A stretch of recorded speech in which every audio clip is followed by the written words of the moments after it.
Avez-vous déjà songé que, bien avant que Seiya de Pégase n'élève son cosmos pour sauver Athéna des griffes d'Arès ou d'Hadès, le monde avait déjà été témoin de batailles aux proportions astronomiques? Si vous êtes un fan de Saint Seiya, vous avez probablement grandi en admirant l'imposance de Saga, la puissance de Shaka ou la noblesse d'Aiolos. Mais la vérité est que les 12 maisons du sanctuaire n'ont pas commencé avec eux. Il existe un passé nébuleux, gardé dans les pages du légendaire Hypermythe, qui nous ramène à l'ère mythologique, l'époque où les dieux marchaient parmi les mortels et où la Terre était un échiquier cosmique. Je suis Goldcent, et si vous êtes un fan de Saint Seiya, abonnez-vous à cette chaîne et laissez votre like. Aujourd'hui, nous allons plonger dans un récit fascinant basé sur les illustrations de l'artiste français acclamé Space Weaver, qui a donné un visage et une âme à ce qui seraient les pères de toutes les générations de chevaliers d'or. Préparez votre cœur, ajustez votre armure et sentez le cosmos brûler, car nous remontons des milliers d'années dans le temps. L'aube de la guerre et l'ingénierie divine. L'histoire ne commence pas par la paix, mais par le bruit des vagues. Après que Zeus, le dieu suprême, eut confié la domination de la terre à sa fille Athéna et disparu dans les cieux, l'équilibre fut rompu. Poséidon, l'empereur des océans, n'accepta pas le règne de sa nièce.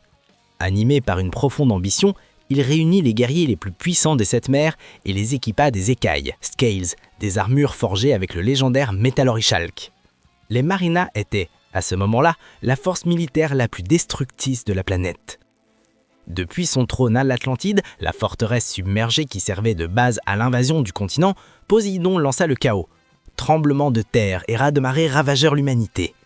Les chroniques disent que seul le patriarche Noé et sa famille réussirent à échapper à la furie des eaux dans leur arche. Athéna, qui par nature aborde l'usage des armes, se vit sans choix. Pour protéger la vie, elle avait besoin de défenseurs. C'est alors que le désir de la déesse se manifesta dans le ciel nocturne. Elle sélectionna 88 constellations pour servir de guide et de protection. Mais qui forgerait ce que le corps humain ne pourrait supporter? La réponse se trouvait chez les alchimistes du continent de Mu, la terre ancestrale de personnages comme Shion, Mu et Kiki. Utilisant un alliage mystique composé de gamanium, d'orichalque et de la très rare poussière d'étoiles, Stardust, ces artisans créèrent les vêtements sacrés. Les armures d'or, au sommet de la hiérarchie, furent baignies par la lumière solaire depuis les débuts des temps, devenant les plus résistantes et puissantes. La victoire vint quand Athéna envoya 8 de ses premiers guerriers contre une mission suicide contre l'Atlantide. Le résultat fut la destruction totale de la cité submergée et le scellement de Poséidon. Mais qui étaient les hommes derrière les masques dorés en ces jours primordiaux?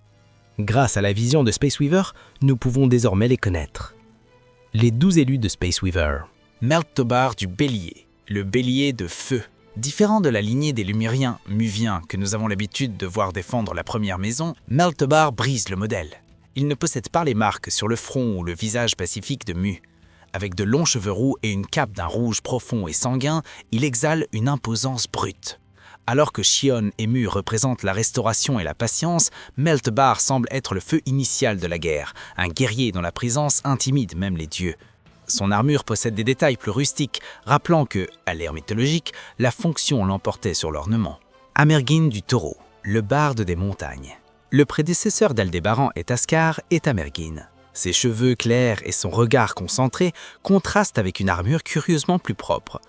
Contrairement aux versions futures, cette armure du taureau ne possède pas les pointes agressives sur les épaulières ou les genoux. Le nom est un hommage direct à Amergin Glúingel, le barde et druide irlandais. Tout comme le mythe, le chevalier semble être un leader sage, quelqu'un qui n'utilise pas seulement la force brute, mais la connaissance de la terre et des cycles pour écraser ses ennemis. Saosia des Gémeaux, le messager de l'obéissance. Si vous trouvez l'armure de Saga complexe, vous devez voir celle de Sraosia. Avec des cheveux blancs comme la neige, il porte une armure qui amplifie le symbolisme de la dualité. Outre les 2 visages classiques sur le haume, il y a 4 autres visages sculptés sur le tronc, sur les épaules et le pectoral. Son nom vient de la divinité perse de l'obéissance, l'ange qui guide les âmes après la mort. Dans Saint Seiya, la maison des Gémeaux est connue pour le conflit interne. Sraosia, cependant, semble être l'équilibre absolu, la voie de conscience qui empêche le mal de s'infiltrer dans le sanctuaire. Titonos du Cancer, la sérénité du Marais. Oubliez la cruauté de Masque de Mort. Titonos est l'antithèse de ses successeurs. Avec de longs cheveux blancs, son armure possède des formes arrondies et organiques qui rappellent des feuilles ou des formes marines douces. Dans la mythologie grecque, Titon était l'amant de l'Aurore, qui devint immortel, mais pas éternellement jeune, finissant par se transformer en cigale. Dans le contexte de Space Weaver, il représente le cycle de la vie et de la mort avec une acceptation presque spirituelle, gardant le passage vers le monde intérieur avec une paix mélancolique. Canaan du lion, la bête indomptable. Ici, l'agressivité atteint son apogée. Canaan est la représentation vivante de la sauvagerie du lion. Son armure possède des lames acérées au coude et des griffes létales au bout des doigts. Le visage du lion sur le pectoral semble rugir avec le chevalier. Le nom renvoie à la terre biblique de Canaan, une terre d'abondance, mais aussi de batailles incessantes. Il est le défenseur qui ne recule pas, la force de choc d'Athéna qui déchire les lignes de front des Marinas de Poséidon. Sont ces citations. Salem de la Vierge, l'ange des ombres. Salem apporte une esthétique profondément mystique à la sixième maison. Son armure dorée est accompagnée d'un manteau qui couvre partiellement ses bras et dans le dos, 4 ailes dorées s'ouvrent, lui conférant une apparence divine. Le nom renvoie à la ville de Salem, célèbre pour les procès de sorcières, suggérant que ce chevalier traite du jugement des intentions humaines et des arts occultes du cosmos. Alors que chacun est le plus proche de Dieu, Salem semble être l'exécuteur même de la volonté céleste sur Terre. Agape de la Balance, le dragon de la justice. Le premier chevalier de la Balance n'est pas un vieux maître, mais un guerrier aux cheveux noirs et aux yeux d'un bleu perçant nommé Agape. Son armure est un chef-d'œuvre de design. Le homme ressemble à la tête d'un dragon et les plaques pectorales rappellent des écailles. Le nom Agape signifie l'amour inconditionnel et divin. Cela suggère que la balance de la balance, à l'ère mythologique, était guidée par l'amour de l'humanité, agissant comme le poids qui équilibre le sacrifice et la justice. Selket du scorpion, le poison du désert. Avec un ton de peau plus foncé et des yeux jaunes perçants, Selket est la personnification du danger caché. Son armure a une tonalité d'or mat, comme le sable du Sahara, et est remplie d'épines, spikes sur les épaulières. Il porte une cape noire qui augmente son air sombre. Le nom renvoie directement à la déesse égyptienne Selket, la gardienne contre les piqûres venimeuses. Il n'est pas seulement un assassin, il est la sentinelle qui protège le sanctuaire contre les menaces les plus perfides. Abraxas dit Sagittaire, l'archonce mystique. Abraxas maintient la tradition du Sagittaire comme le symbole de l'espoir, mais avec une touche plus ésotérique. Ses cheveux châtains et yeux bleus sont encadrés par une cape qu'ils partent enrouler autour du corps, rappelant le vêtement d'un moine guerrier ou d'un gnostique antique. Le nom Abraxas fait référence à une divinité qui représente les 365 sphères du ciel. Il est le navigateur des étoiles, celui dont le sens de la justice dépasse les frontières du monde physique.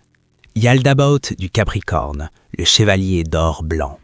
Peut-être la version la plus radicale de toutes, Yaldabaoth ne porte pas l'or traditionnel, mais une armure de tonalité or blanc avec un design qui renvoie directement à la chevalerie médiévale européenne et à la table ronde. Cependant, le haut massicor lui donne une silhouette presque démoniaque lorsqu'il est au combat. Dans la tradition gnostique, Yaldabaoth est le fils du chaos, ce qui fait de ce chevalier un exécuteur implacable, l'épée Athéna qui coupe le destin lui-même pour protéger sa déesse. Anathema du Verseau, l'exilé des glaces. Avec des cheveux verts et des yeux clairs, Anathema porte le fardeau de la connaissance interdite. Son armure possède de petites ailes et une cape courte, lui conférant une agilité supérieure. Le terme anathème fait référence à quelqu'un d'excommunié ou de maudit. Cela suggère que le premier chevalier du Verseau était un scientifique ou philosophe dont les idées étaient trop avancées pour son temps, vivant dans l'isolement des terres gelées pour perfectionner la maîtrise du sérot absolu. Enoch des Poissons, le prophète des mers. Pour clore le zodiaque, nous avons Enoch. Aux longs cheveux blancs et une demi-cape verte, son armure est un mélange élégant d'or jaune et blanc avec de grandes nageoires ornementales qui s'étendent sur le dos et les coudes. Nommé en hommage au patriarche biblique qui marcha avec Dieu, Enoch des Poissons semble être un visionnaire. Aux yeux de rose rouge, il manipulait peut-être les propres courants de la vie et du destin, servant comme la dernière et la plus belle ligne de défense de la salle du maître. L'héritage de sang et d'étoiles. Ces 12 noms, Meltbar, Amerguin, Sraosha, Titonos, Canaan, Salem, Agape, Selket, Abraxas, Yaldabaoth, Anathema et Enoch représentent la fondation de tout ce que nous connaissons dans Saint Seiya. Bien que la vidéo et l'artiste apportent une vision hypothétique, elle s'emboîte parfaitement dans la lacune laissée par le maître Masami Kurumada. L'hypermythe nous dit que les armures ont une vie propre et des mémoires. Quand Mew répare l'armure de Seiya, il touche à des millénaires d'histoire. Peut-être dans chaque battement de cœur d'un chevalier moderne résonne encore l'écho du cri de guerre de Canaan ou la prière silencieuse de Salem. L'ère mythologique fut un temps de héros colossaux et de dieux impitoyables. Connaître ses premiers gardiens nous fait réaliser que le titre de chevalier d'or n'est pas seulement une question de pouvoir, mais de porter un héritage qui a survécu au déluge de Nové, à la chute de l'Atlantide et au temps lui-même. Nous arrivons à la fin de ce voyage épique à travers les origines de Saint Seiya. Le travail de Space Waver est un cadeau pour l'imagination de n'importe quel fan, remplissant le sanctuaire avec des visages qui semblent être sortis directement des rêves d'Athéna. L'histoire de Saint Seiya est vaste comme l'univers et ensemble, nous pouvons continuer à explorer chaque constellation. Si vous voulez approfondir encore plus l'univers des Chevaliers du Zodiaque, abonnez-vous à la chaîne et laissez votre like. Et faites partie du plus grand sanctuaire de tous les chevaliers.